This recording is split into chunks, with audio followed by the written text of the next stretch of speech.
Juntos esta mañana una vez más, compartiendo su palabra, alabando su nombre, cantándole alabanzas. Qué glorioso que es, qué hermoso que es poder hacer esto juntos. Vamos a continuar en esta mañana esta serie que hemos empezado hace varios domingos ya, que hemos titulado, como decimos cada domingo, Enviados hasta lo último de la tierra. Y somos desafiados por el libro de los Hechos a reflexionar sobre cómo Dios mueve su pueblo para cumplir sus propósitos. Y cada domingo es nuestro anhelo ver cómo el Señor nos desafía a nosotros hoy, 2000 años después de que esta comisión fuera dada a los hombres. ¿Qué parte nos toca? ¿Cómo nos movemos? ¿Qué debemos hacer? Y realmente vemos que en este libro el Señor puede instruirnos y guiarnos de manera muy especial. A pesar de que son hechos que ocurrieron hace tanto tiempo, como nos mueven cada día a nosotros hoy como iglesia. El domingo pasado nuestro pastor Sam nos estaba desafiando y compartiendo ese hermoso y glorioso pasaje donde el Espíritu del Señor descendía sobre este grupo de hombres, 120 hombres que estaban orando juntos, esperando esa promesa que Jesús había dado. Y vimos cómo el Espíritu desciende con poder y llena de poder a estos hombres que empiezan a proclamar, a compartir ese glorioso mensaje de Jesús resucitado, de Jesús Señor, de Jesús salvando. Y vimos cómo ese mensaje tiene un gran impacto en los que están escuchando. Empiezan a tratar de entender qué ocurre, la gente se acerca y finalmente hay un efecto muy poderoso por la enseñanza de la palabra. Hoy nos toca reflexionar cuáles fueron los efectos que esa predicación que dio el apóstol Pedro principalmente causó en los oyentes, en esos que estaban ahí viendo y escuchando lo que estaba pasando. Hace un tiempo escuchaba la reflexión de un conocido filósofo y sobre todo conocido por su desprecio al cristianismo, un hombre que realmente, bueno, es muy cuestionable en mucho de lo que piensa, pero es un filósofo, en fin. Y él dijo, si quieren que yo crea en su Redentor, ustedes deberían verse más redimidos. Una forma que él usó para atacar al pueblo de Dios, atacar a los creyentes. Si ustedes quieren que yo crea en su Redentor, entonces deberían verse un poco más redimidos. Y cuando nosotros pensamos en esto, muchas veces hemos escuchado de mucha gente decir que serían cristianos si no fuera por los cristianos. ¿Han oído eso alguna vez? Mucha gente se excusa detrás de lo que algunas personas bajo el estándar del cristianismo han hecho a lo largo de la historia. Y sin duda, la iglesia tiene cosas de que avergonzarse y arrepentirse delante de Dios. Pero termina siendo una excusa que los hombres usan para justificar por qué ellos no quieren escuchar, no quieren recibir ni aceptar el mensaje de Dios. Y francamente, si somos honestos, lo que el mundo sabe de Cristo no lo sabe de la Biblia, porque no lee la Biblia. El inconverso no lee la Biblia, no le interesa. Lo que ellos saben del cristianismo lo saben a través de lo que ven de aquellos que dicen ser cristianos, verdaderos cristianos y no verdaderos cristianos. Eso es lo que el mundo entiende acerca de lo que un cristiano o el cristianismo es. Y debe hacernos reflexionar mucho. Pero no porque debemos tener cierta imagen que guardar ante el mundo, sino porque nosotros somos testigos de Dios. Ellos deben ver en nosotros lo que Dios ha hecho en nosotros. Y al final esta frase de este filósofo tan dura y cruel contra el pueblo de Dios esconde gran verdad. Si quieren que crean el Redentor, deben mostrarse más redimidos. ¿Se acuerdan cuando Jesús oraba y decía, Señor, que sean uno para que el mundo crea que vos me enviaste? Hay una realidad entre lo que el pueblo debe mostrar, debe experimentar, debe ser, para que el mundo pueda ver y creer. Y nos lleva a reflexionar en qué pasó a lo largo de la historia, qué nos pasó como pueblo. Y todo empieza en este momento para ayudarnos a comprender más globalmente lo que está ocurriendo. Quiero invitarles a abrir sus Biblias.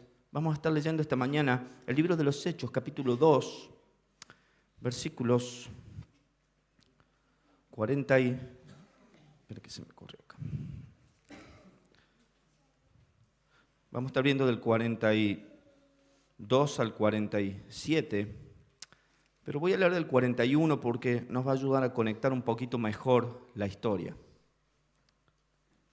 Dice así la palabra del Señor, Hechos 2, 41 al 47. Entonces los que habían recibido la palabra fueron bautizados y se añadieron aquel día como 3,000 almas y se dedicaban continuamente a las enseñanzas de los apóstoles, a la comunión, al partimiento del pan y a la oración. Sobrevino temor a toda persona y muchos prodigios y señales se hacían por los apóstoles. Todos los que habían creído estaban juntos y tenían todas las cosas en común. Vendían todas sus propiedades y sus bienes y los compartían con todos según la necesidad de cada uno. Día tras día continuaban unánimes en el templo y partiendo el pan en los hogares comían juntos con alegría y sencillez de corazón, alabando a Dios y hallando favor con todo el pueblo. Y el Señor añadía cada día el número de ellos, los que iban siendo salvos. Vamos a orar. Padre Celestial, queremos darte gracias en esta mañana por poder estar juntos como iglesia, como tu pueblo, Señor, para alabarte a ti, pero para escuchar tu voz, Señor, también hablándonos a nuestras mentes y corazones, Señor. Queremos rogarte que en esta mañana tu palabra siga penetrando profundo en nosotros, transformándonos a imagen de Jesucristo. Te lo pedimos en su nombre. Amén y amén. Pedro predica su sermón. Este sermón que la gente se ha acercado a ver y él empieza a hablar con poder del Espíritu y ocurren dos cosas muy particulares como consecuencia de esa enseñanza que Pedro ha volcado delante de todos. En primer lugar, dice que ellos se sintieron compungidos de corazón.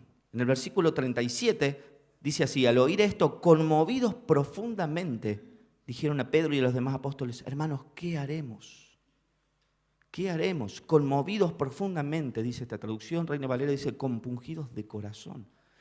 Interesante ver que los comentaristas reflexionan acerca que la palabra que se traduce ahí se puede entender como que fueron traspasados por la palabra.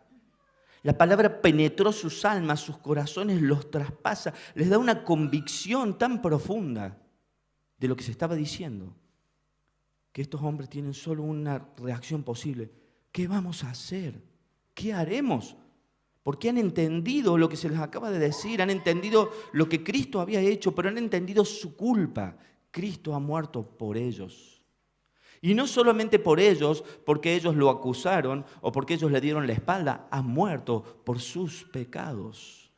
La palabra ha penetrado sus corazones, ha revelado la gloria de Cristo y ahora no saben qué hacer. ¿Qué haremos? La palabra los ha traspasado.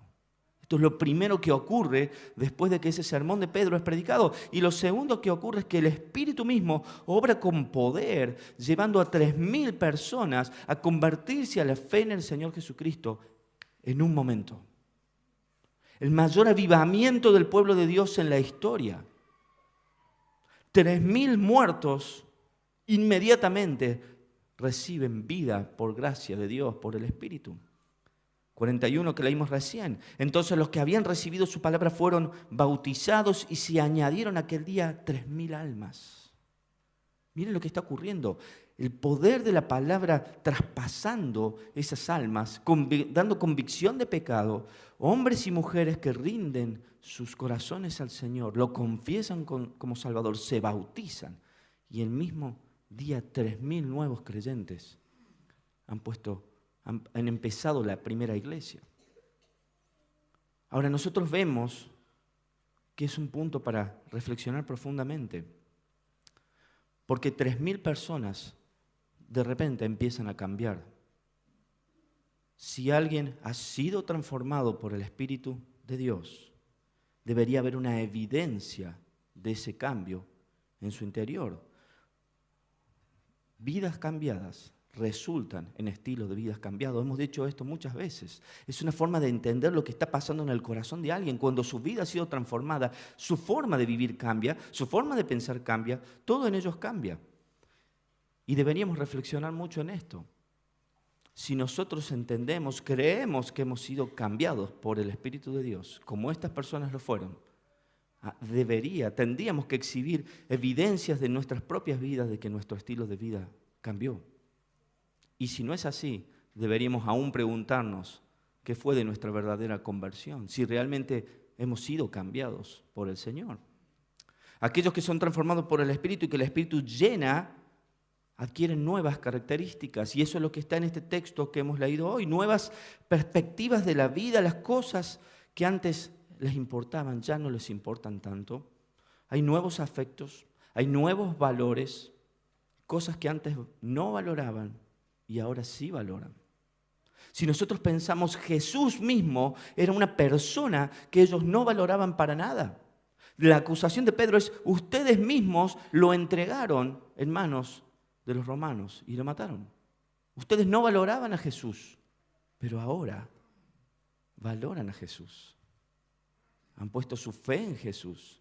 Este es uno de los cambios que vemos en personas que son transformadas. No solo sus valores morales cambian, lo que ellos valoran más cambia. Y como decimos, Jesús no era importante. Y ahora es lo más importante.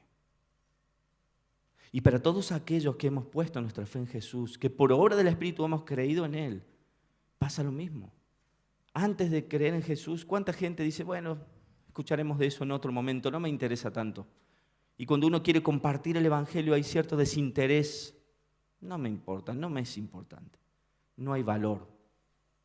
Pero cuando la palabra obra, cuando hay transformación, se vuelve lo más valioso. Pablo lo expresa allá en Filipenses 3:7 de una manera tan hermosa, ¿no? Dice, pero todo lo que para mí era ganancia, lo he estimado como pérdida por amor de Cristo. Y aún más, yo estimo como pérdida todas las cosas en vista del incomparable valor de conocer a Cristo Jesús, mi Señor, por el que lo he perdido todo y lo considero como basura a fin de ganar a Cristo. Todo lo que para mí era de valor, perdió valor, no vale más. Ha perdido su esplendor y lo considero basura a fin de ganar a Cristo. Miren cómo este hombre que era perseguidor de la iglesia, que perseguía a todos los que se decían cristianos, que odiaba a Cristo, ahora Cristo es lo más valioso. Pueden ver la transformación completa que este hombre experimentó y que la iglesia empieza a experimentar. Y este texto que tenemos adelante nos empieza a mostrar todo lo que está ocurriendo aquí. Entonces lo que vemos aquí no son estrategias de la iglesia o actividades para crecer en el conocimiento del Señor, sino evidencias de la llenura del Espíritu que provocó estos cambios en estas personas. Este texto que leímos nos muestra cómo la transformación del Espíritu, al convertir a un montón de personas muertas espiritualmente en vivas, las transforma en nuevas criaturas. Estas son personas que se rindieron a Dios completamente después de escuchar su palabra. Y Dios los llenó de su Espíritu en retorno. Ellos se dieron a Dios y Dios los llenó por completo. Es un texto maravilloso que nos permite entender cómo el Espíritu obra en vidas que están apartadas de Él. Cómo Dios transforma. Entonces quiero que nosotros reflexionamos este tema que vamos a ver hoy, que yo le he puesto como título, una iglesia en la plenitud del Espíritu. Porque cuando uno es creyente, recibe el Espíritu y ese Espíritu es su marca, su sello para ser salvo y ese Espíritu no se aparta jamás de la persona. Pero una cosa es ser sellado con el Espíritu y otra cosa es ser lleno del Espíritu, andar en la plenitud del Espíritu. Son cosas diferentes. Y hoy quisiera que entendamos un poquito más cómo es que una iglesia puede andar en la plenitud del Espíritu, llena del Espíritu, no solamente con el Espíritu. Porque creo que es un gran desafío para nosotros como iglesia entender lo que el Señor hizo acá. Porque aún hoy puede hacerlo en medio nuestro. Entonces he separado para reflexionar esta mañana en 4 puntos principales. Una iglesia que anda, que vive en la plenitud del Espíritu es una iglesia que aprende. Es una iglesia que ama. Es una iglesia que adora y es una iglesia que evangeliza. Vamos a ver estos puntos en esta mañana a medida que avancemos por nuestro texto. En primer lugar, quiero que veamos que para que una iglesia ande, viva en la plenitud del Espíritu, debe ser una iglesia que aprende. Dice en el versículo 42 que leímos hoy, y se dedicaban continuamente a las enseñanzas de los apóstoles. Este es el primer fruto que empieza a dar en estas personas, el haber sido cambiadas, transformadas. Ahora ellos empiezan a dedicarse continuamente a las enseñanzas de los apóstoles. Y cuando esto nos habla en este punto, no simplemente ellos escucharon este sermón y se fueron a sus casas y estaban pensando en ese sermón, tratando de acordarse. Estas personas día a día, constantemente, iban a los apóstoles en busca de esa enseñanza. Ellos tenían hambre por la palabra de Dios. Así como cuando viene el hambre cada 2, 3, 4 horas uno tiene que ir y buscar algo que comer. Cuando el espíritu empieza a buscar saciarse, lo que busca es su palabra, la palabra del Señor. Va a la palabra. Todo el tiempo estaban deseosos, tenían hambre por la palabra. Y estaban dedicados a la enseñanza de los apóstoles. No cualquier enseñanza. No simplemente iban a sus manuscritos del Antiguo Testamento a reflexionar ahí, sino que iban con los apóstoles para que ellos fueran los que dieran ese alimento que estaban necesitando. Y hoy nosotros, 2000 años después, tenemos exactamente el mismo desafío como iglesia. Seguir las mismas enseñanzas de esos mismos apóstoles. Somos llamados a comer del mismo alimento que ellos. ¿Y qué es entonces lo que estos hombres enseñaban?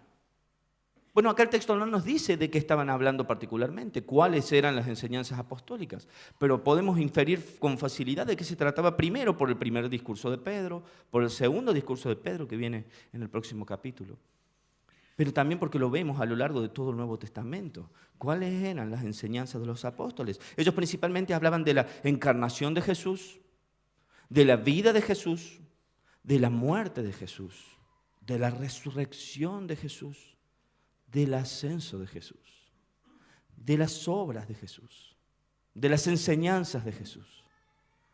Lo que los apóstoles hacían era exaltar a Cristo todo el tiempo, enseñar de Cristo todo el tiempo. Y eso es lo que la gente iba a buscar. Y esa es la enseñanza que nosotros hoy debemos buscar. Y la buscamos en la misma fuente. Hoy nosotros, los pastores de esta iglesia, cada pastor en una iglesia tiene la responsabilidad de enseñar sobre la enseñanza de los apóstoles, ninguna otra cosa. Y es una responsabilidad de la iglesia ser cuidadosa de que lo que recibe como enseñanza se fundamente en la enseñanza apostólica. Es una responsabilidad de la iglesia cuidar lo que recibe como enseñanza, velar por ella. Por eso debemos orar por nuestros pastores, pero debemos cuidar a nuestros pastores y su enseñanza. Efesios 2:20, Pablo nos explica con mucha claridad, dice, edificado sobre el fundamento de los apóstoles y profetas, siendo la principal piedra del ángulo Jesucristo mismo. Los que edifican es sobre el fundamento de los apóstoles. ¿Cuál fue el fundamento? El cimiento que se pone en un edificio, como una pared se levanta para edificar una torre, un edificio, una casa, y debe haber un cimiento sólido. Ese cimiento es la enseñanza apostólica. Y cuando dice sobre la principal piedra angular que es Jesucristo, es el tema de la enseñanza de los apóstoles, era Jesucristo. Él es el foco, Él es el fin, Él es el propósito, Él es el objeto de su enseñanza, Jesucristo mismo. Así que cada uno de los que edifica en esta iglesia o en cualquier otra debe hacerlo sobre ese cimiento que es la enseñanza apostólica. Ellos son la máxima autoridad. Ellos son los que ponen el cimiento de la vida de la iglesia, sobre nuestra fe. Ahora es interesante cuando vemos este pasaje, que mucha gente utiliza este texto para hablar acerca de los dones de milagros, ¿no? El don de lenguas. Hay iglesias que enseñan acerca de que lo importante que es recibir el bautismo del Espíritu, porque se manifiesta entonces con estos dones de lengua.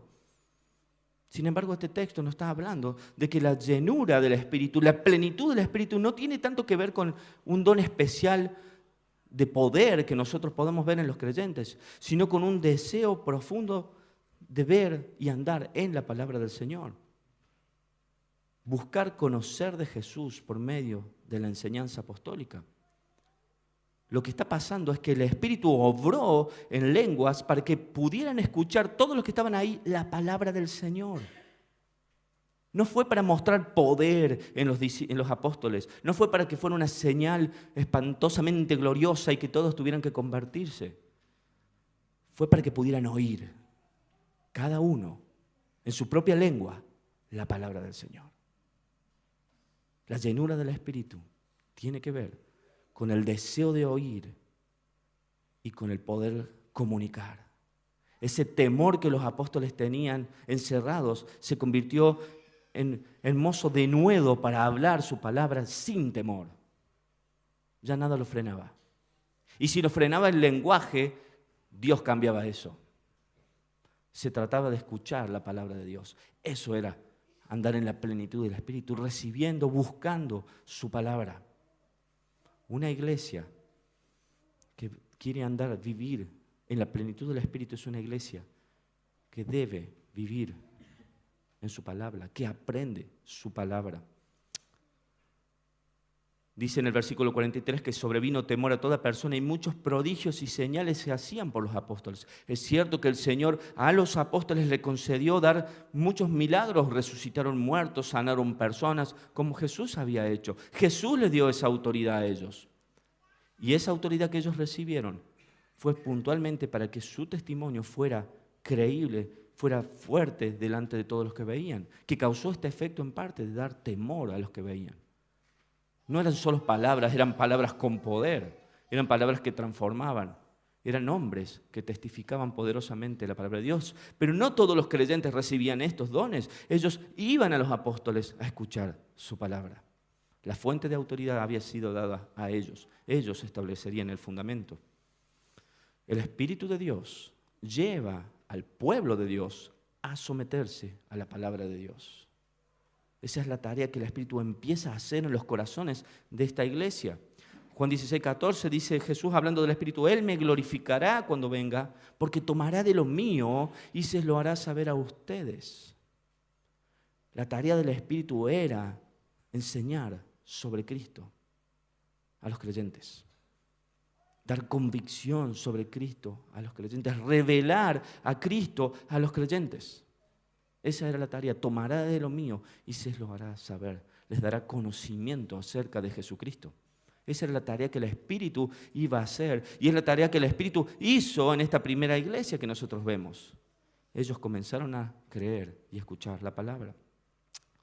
En segundo lugar, una iglesia que anda en la plenitud del Espíritu es una iglesia que ama.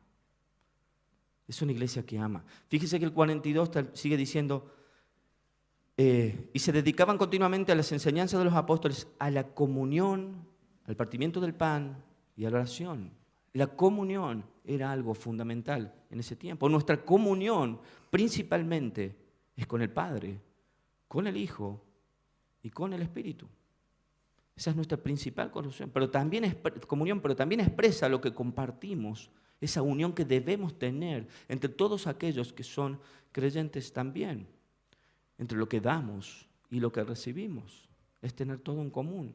Ahora, fíjense que el texto nos empieza a hablar en el 44, 45, 46, dice que todos los que habían creído estaban juntos, comunión, están juntos, pero eso no es comunión exactamente, sino que miren cómo sigue hablando.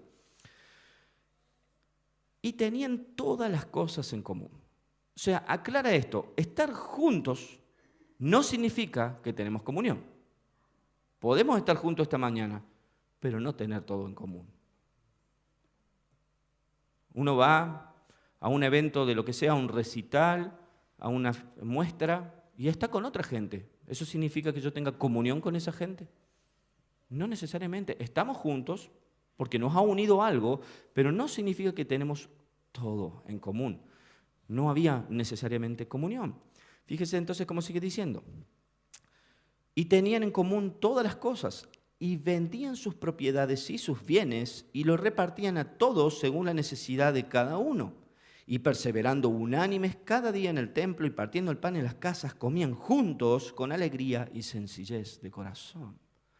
Varios versículos para tratar de expresarnos a nosotros qué es lo que era esto de tener comunión. ¿Qué es lo que estaba pasando aquí? Ahora, este texto es interesante y tenemos que ser cuidadosos porque son textos que han generado controversia a lo largo de la vida de la iglesia. Hay gente que ha defendido bajo este texto que nosotros hoy deberíamos vender todos nuestros bienes y repartirlos y vivir de alguna manera en un megabarrio social y donde alguien administre nuestros bienes y nadie tener nada.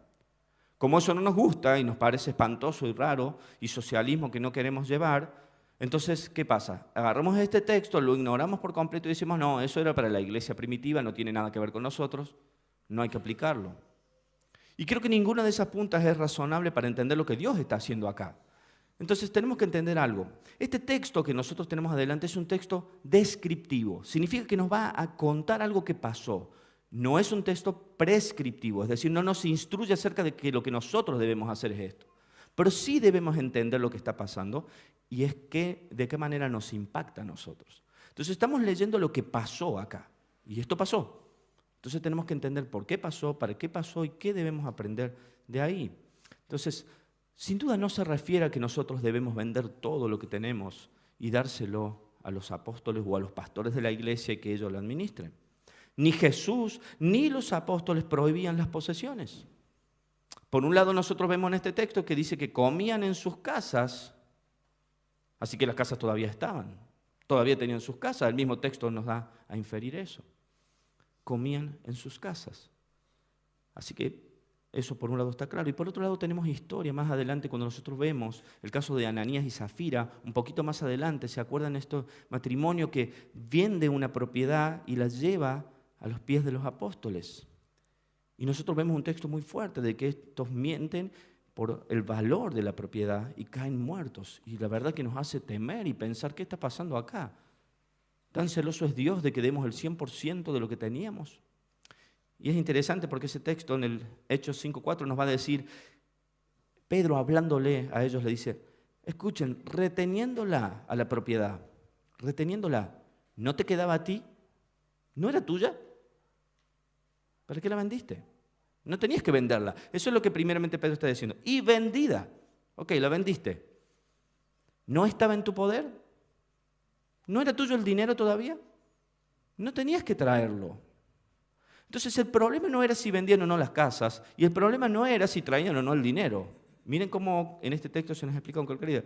¿Por qué pusiste en tu corazón esto? No has mentido a los hombres, sino a Dios. El problema fue que dijiste que ibas a hacer una cosa, querías que todos creyeran que tenías un corazón piadoso y compasivo, que diste la totalidad, y no hiciste eso. Tu problema fue mentir. Tu problema fue simular. Tu problema fue falsear lo que vos realmente sos y querés. Tu problema no era tenerla o no tenerla.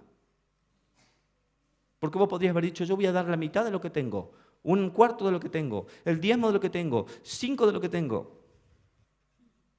No era el problema ese. Dios no necesita el 100% de un corazón que no está entendiendo lo que hace y lo hace con amor. Vale más esa moneda de un corazón sincero, que entiende por qué hace lo que hace, que honra a Dios con lo que hace. No es un problema de montos, es un problema de un corazón que entiende. Entonces lo que este texto nos deja ver es que no se trata de que nosotros hablemos y discutamos sobre que tenemos que vender todas las cosas o no. Ahora, claramente el Espíritu puso en estas personas, y es probable que los que tenían 2 casas las vendieran, es probable que el que les sobraba dinero lo llevara, y es probable que gente dijera, yo no quiero tener más mi casa, yo quiero... Ahora, en algún lado esta gente tenía que vivir y dormir. Entonces tenemos que entender qué está pasando realmente. No se trata solamente de pasar tiempo entre hermanos, sino de estimar a los hermanos como superiores a uno mismo. Lo que está pasando en esta comunión es que, como hablábamos recién, estos valores que han ido cambiando hace que ahora yo estime al pueblo de Dios de una manera profunda y real. Que el dolor de mi hermano sea profundo y real. Y por eso el Señor nos dice, llorar con el que llora. No es simplemente mostrarte compasivo. No, te tiene que doler su dolor. Es tu hermano. Es uno por el que Cristo murió, igual que vos. Ahora, esto no es simplemente algo que se instruye, es algo que se entiende desde el valor de lo recibido. Estos hermanos habían entendido lo que pasó en sus vidas. Y ahora la iglesia, los creyentes, el pueblo de Dios tiene una dimensión, un valor completamente distinto para ellos. La verdadera comunión cristiana, dice un autor, es solicitud, ser solícitos, dispuestos, atentos los unos con los otros. Y la solicitud es participación, es involucrarse con el otro. Ser, entonces, personas en comunión, que tenemos todo en común, es ser solícitos. unos con los otros.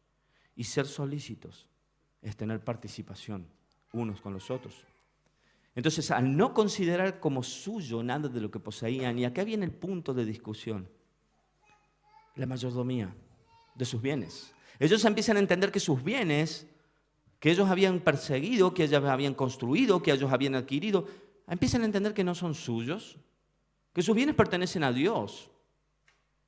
Y ellos son administradores de los bienes de Dios. Y cuando esto empiezan a entender la mayordomía, la raíz, miren cómo dice este autor, la raíz de todos los males quedó eliminada. ¿Cuál es la raíz de todos los males? 1 Timoteo 6:10. Porque la raíz de todos los males es el amor por el dinero, por el cual, codiciándolo algunos, se extraviaron de la fe y se torturaron con muchos dolores. Miren cómo dice este autor, ¿no? Cuando ellos no consideraron como suyo nada de lo que poseían, la raíz de todos los males quedó eliminada. Y esto es un problema de entendimiento. Cuando yo entendí quién era, cuando yo entendí a dónde iba, cuando yo entendí lo que Cristo hizo por mí, cuando yo entendí que no puedo controlar un minuto de mi vida, que nada de lo que tengo es mío, que yo soy administrador de los bienes y las posesiones de Dios, que Dios ha derramado su Espíritu en un pueblo para glorificar su nombre, para llevar salvación. Yo no amo más el dinero. Yo amo su iglesia, yo amo su obra, yo amo sus propósitos. ¿Para qué me sirve tener 3 autos, 2 guardados de una cochera y hermanos en la iglesia con una necesidad de comida? Se dan cuenta que hay un conflicto en lo que pasa en mi corazón. No es un mandamiento de vender las cosas, de que alguien vaya con el dedo señalando al que tiene 2. Es que yo entienda en mi corazón de qué se trata el juego. ¿A qué hemos sido llamados? ¿A qué Dios nos ha llamado? No había reproche en la iglesia primitiva, no había orgullo, ni menosprecio, ni vergüenza, ni soberbia. Tenían en común todas las cosas, estaban juntos. Miren cómo dice, pasaban el día perseverando unánimes cada día en el templo, partiendo el pan en las casas, comían juntos con alegría y sencillez de corazón. El efecto de yo entender que yo soy un mayordomo de los bienes de Dios, de que yo puedo ayudar, de que yo puedo estar al lado del que necesita, de que puedo sentarme con Él y no mirarme por lo que he conseguido, porque Dios en su gracia me ha dado, por los bienes que tengo, sino por la obra que los dos hemos recibido de perdón. ¿Cómo puede haber entonces envidias? ¿Cómo puede haber orgullo? ¿Cómo puede haber menosprecio del que tengo al lado? ¿Cómo puede haber vergüenza de lo que tengo o no? ¿Cómo puede haber soberbia? Estas cosas desaparecieron y ellos podían comer juntos, con alegría, con sencillez en sus corazones. Esto fue lo que el Espíritu hizo al llenar estos hombres y mujeres, esta iglesia primitiva, con su Espíritu. Al cambiarlo Jesús, cambiaron sus valores. Las cosas de este mundo para esta gente perdió completamente su brillo. En cambio, el valor del pueblo de Dios y el hacer tesoros en el cielo, eso se volvió importante. Y por eso empezaron a vender lo que tenían y por eso empezaron a compartir quiénes eran. Lo que era bello y que eran anhelos de este mundo, lo que era precioso, dejó de serlo. Todo perdió esplendor. Lo que antes tenía valor ya no lo tiene. Y su tesoro está ahora en los cielos. Valoran a las personas. Hermanos, si entendés tu salvación, si entendés cómo Jesús se despojó de su igualdad con Dios, de dónde Él venía, de quién Él era, se despojó de eso por amor a vos. Tu amor por Él va a cambiar. Y tu amor por lo que Él ama va a cambiar. Jesucristo vino a este mundo para dar su vida en rescate por pecadores como vos y como yo que íbamos camino al infierno. Y Él derramó su vida en la cruz, Él resucitó para que puesta nuestra fe en Él seamos salvos, seamos herederos de las promesas de Dios, seamos hijos de Dios y estemos eternamente con el Rey de Reyes y Señor de Señores. Esa fue la obra de amor que Él hizo, despojándose de todo lo que Él era y tenía, llegando hasta la muerte. Si vos entendés eso profundamente en tu corazón, ¿qué tanto brillo puede tener más bienes, más posesiones en el mundo? Vos empezás a amar a Jesús Y al amar a Jesús, amar lo que Jesús ama. Esto es lo que el Espíritu y la plenitud del Espíritu va haciendo en esta gente. Miren cómo Pablo termina. Una de las cosas que pensaba prácticamente en esto es que muchas veces nosotros empezamos a tratar de no interesarnos tanto en lo que le pasa al otro, porque en definitiva si yo me empiezo a interesar mucho en mi hermano, me empiezo a interesar en sus necesidades y esto me empieza a mí a tener que forzar a hacer algo porque la culpa, la conciencia, ¿no? Ay, ahora ese es su problema, ¿cómo no voy a hacer nada? Soy cristiano, tengo que hacerlo. Entonces prefiero esquivar el camino. No me intereso mucho en el otro porque seguro que tiene que hacer algo. ¿No les pasa? Yo quiero ser honesto. Es una lucha para mi corazón. Porque yo sé como cristiano lo que el Señor espera de mí, lo que Él quiere hacer conmigo. Y sé que esas situaciones el Señor las está usando para moldear mi corazón. Que yo no esquive situaciones. Que yo al contrario quiera esas situaciones para tener oportunidad de glorificarle a Él. ¿Cuántas veces uno no quiere pasar por una calle? En el semáforo están los que limpian vidrio y me van a tener que... Voy a estacionar el auto donde no esté la naranjita porque tengo que darle... Son todas manifestaciones de que en el fondo todavía no hemos comprendido profundamente lo que el Señor nos está llamando a hacer. Es cierto que esto se puede desvirtuar para todos lados. El tema es qué hago yo con esto. Que no sea una excusa para mi corazón. No enterarme tanto de la necesidad de mi hermano para no tener que hacer algo. Ser una persona llena del Espíritu es ser solícitos, es estar dispuestos, es buscar y es hacer. Eso es lo que el Señor está mostrando en este punto. Pablo los llama a los hermanos en Filipenses. Dice, solamente compórtense de una manera digna del Evangelio de Cristo, de modo que ya sea que vaya a verlos o que permanezca ausente, pueda oír que ustedes están firmes en un mismo espíritu, luchando unánimes por la fe del Evangelio. Una cosa es mi anhelo, dice Pablo, como apóstol y pastor de esta iglesia, por favor, hermanos, que yo pueda oír de ustedes, ya sea que vaya, que no vaya, que están en un mismo espíritu, en un mismo corazón, combatiendo unánimes por la fe del Evangelio. ¿Cuántas veces nos separan los bienes? ¿Cuántas veces nos separa el que tiene del que no tiene? Tal vez no confesamos esto abiertamente. Tal vez el Señor te ha dado victoria en tu corazón sobre todas estas cosas. Pero lo cierto es que todavía hay muchas raíces en nosotros que nos llevan a amar más los bienes de este mundo, sus placeres, que el pueblo de Dios, que su iglesia, que sus propósitos. Y creo que es un punto para que cada uno de nosotros reflexionemos en nuestro corazón y con sinceridad vayamos a nuestro Dios. No más que eso. El tercer punto es una iglesia que adora. La iglesia llena del Espíritu adora. Miren cómo dice el versículo 46 y 47. Día tras día continuaban unánimes en el templo y partiendo el pan en los hogares, comían juntos con alegría y sencillez de corazón, alabando a Dios y hallando favor con todo el pueblo. Juntos adoraban a Dios. Pero adorar no solo es en el templo, no solo es aquí en la iglesia, cada domingo cuando venimos a cantar, sino también es en las casas. Adoraban en el templo y adoraban en las casas. Ahora, ¿qué significa esto? ¿Que yo tengo que poner una hora en el día para cantar un himno en mi casa? ¿De eso se trata? Hermanos, si solo vamos a adorar a Dios cuando cantamos, lo hacemos 20 minutos un domingo. Si le agregáramos una hora en nuestra casa, entonces, ¿qué sería? Un poco más, 3, 4 horas a la semana. Adorar a Dios no es simplemente cantar. Y a veces hemos cometido como iglesia el error de llamar, vamos a tener un culto de adoración. ¿Qué es tener un culto? Bueno, es que confundimos la palabra, la tratamos de usar para describir lo que es ir a cantar. Adorar a Dios es rendir nuestras vidas a Dios, es tenerlo a Él como Señor y que cada paso, cada aliento sea para su gloria. Eso es una vida de adoración a Dios. Mire cómo 1 Samuel 15:22 lo dice, un texto que conocemos. Y Samuel dijo, ¿se complace el Señor tanto en holocaustos y sacrificios? Esto era la adoración del Antiguo Testamento. ¿El Señor se complace tanto en esto como en que se obedezca a la voz del Señor?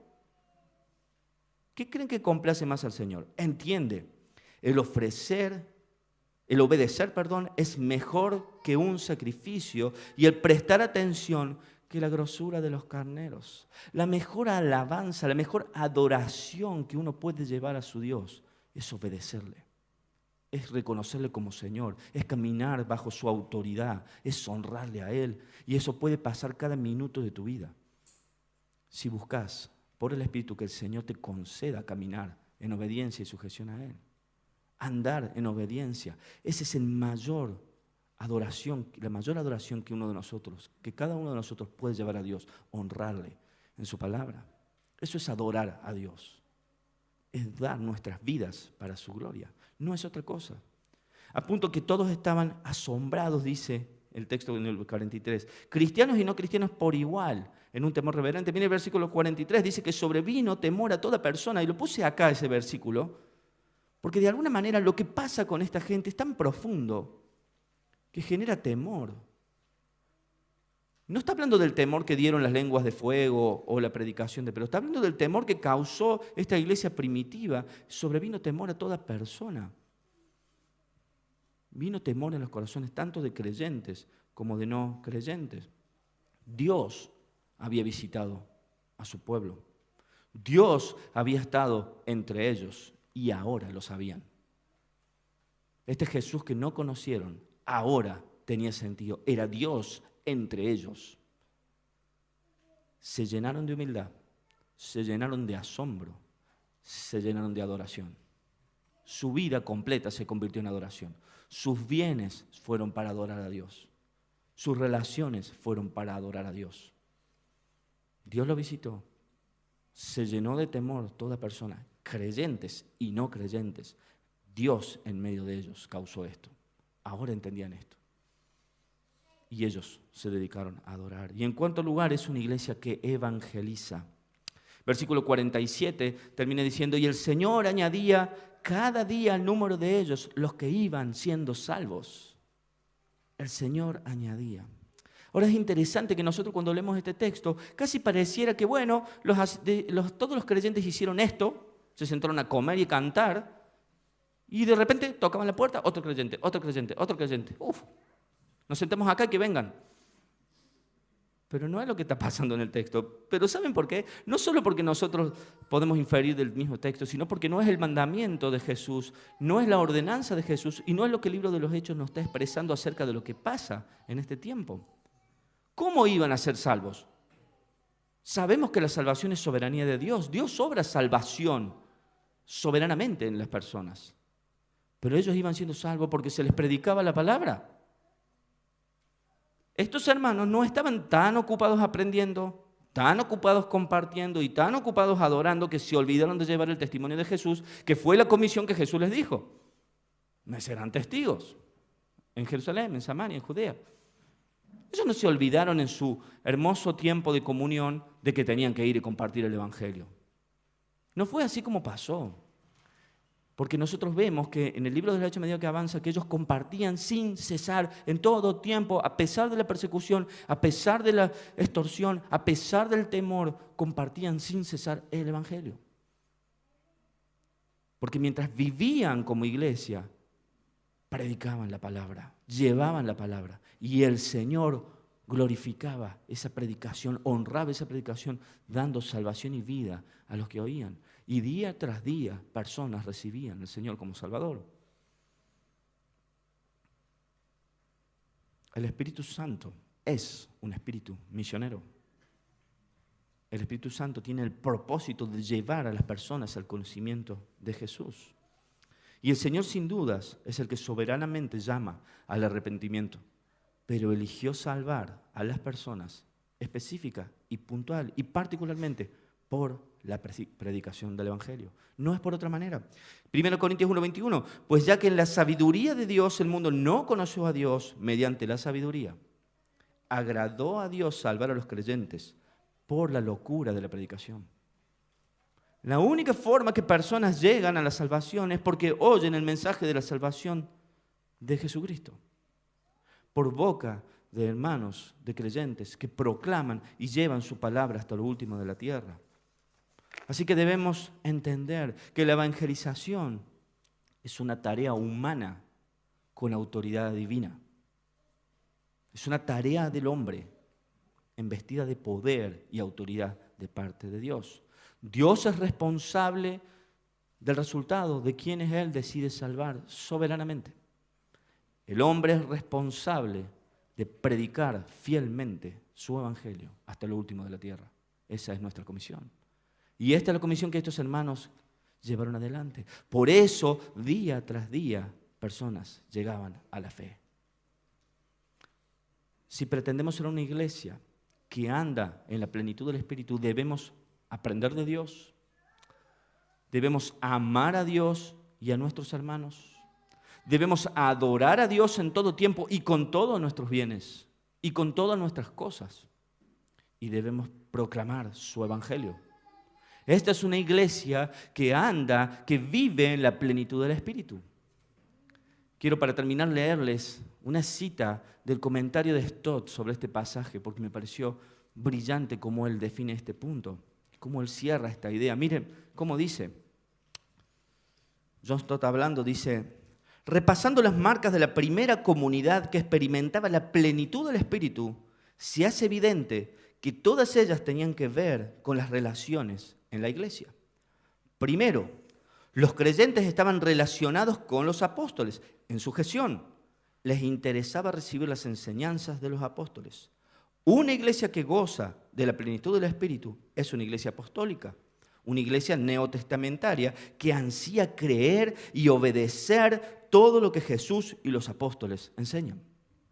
Segundo, estaban relacionados entre sí en amor, perseveraban en la comunión, ayudándose mutuamente y resolviendo las necesidades de los pobres. Una iglesia llena del Espíritu es una iglesia que ama, que se preocupa por los demás y que comparte cosas con ellos. Tercero, estaban relacionados con Dios, en culto de adoración. Lo adoraban en el templo y en las casas, en la cena del Señor y en las oraciones, con gozo y con reverencia. Una iglesia que experimenta la plenitud del Espíritu es una iglesia que adora. Y cuarto, y presten atención a esto, estaban relacionados con el mundo. En la tarea de la extensión, estaban dedicados a una evangelización continua. Ninguna iglesia centrada en sí misma, atención a esto porque es hermoso, encerrada en sí misma, concentrada en los asuntos de su propia congregación, puede afirmar que está llena del Espíritu. El Espíritu Santo es un espíritu misionero, de modo que una iglesia llena del Espíritu es una iglesia misionera. Amén a eso. Así sea, así es. Ninguna iglesia centrada en sí misma, encerrada en sí misma, puede decir que está llena del Espíritu Santo, que anda en la plenitud del Espíritu. Porque una iglesia que anda en la plenitud del Espíritu proclama la palabra del Señor y la lleva hasta lo último de la tierra, como estos hombres y mujeres del primer siglo hicieron. Y sin duda que es un maravilloso desafío para nosotros en esta mañana. ¿Por qué? Porque si el mismo Espíritu está presente en la iglesia de hoy, y que lo está, porque Él vino en Pentecostés y jamás se fue de esta tierra ni de su iglesia. Ese mismo Espíritu está hoy con nosotros, en medio nuestro. Si ese mismo Espíritu está hoy, ¿qué podía impedir entonces que vivamos en la plenitud del Espíritu? ¿Qué puede impedirlo? Y creo que la única respuesta a eso está en que pidamos al Señor que nos revele a cada uno de nosotros que Él debe ajustar, si es que algo debe ser ajustado, para que nosotros, iglesia crecer, seamos una iglesia que vive, que anda en la plenitud del Espíritu para gloria de Cristo. Amén. Vamos a orar. Padre Celestial, Señor, qué glorioso que es estar juntos compartiendo tu palabra, Señor. Gracias por su poder y su autoridad. Gracias porque te revela a ti. Gracias porque nos desafía, porque penetra nuestros corazones. Usa, Señor, tu palabra para darnos convicción profunda, para vivir como una iglesia en la plenitud del Espíritu que glorifica tu nombre, que adora tu nombre, que aprende de ti, Señor, que predica tu palabra hasta lo último de la tierra. Padre, alabado seas por Cristo Jesús en tu iglesia. Amén. Amén.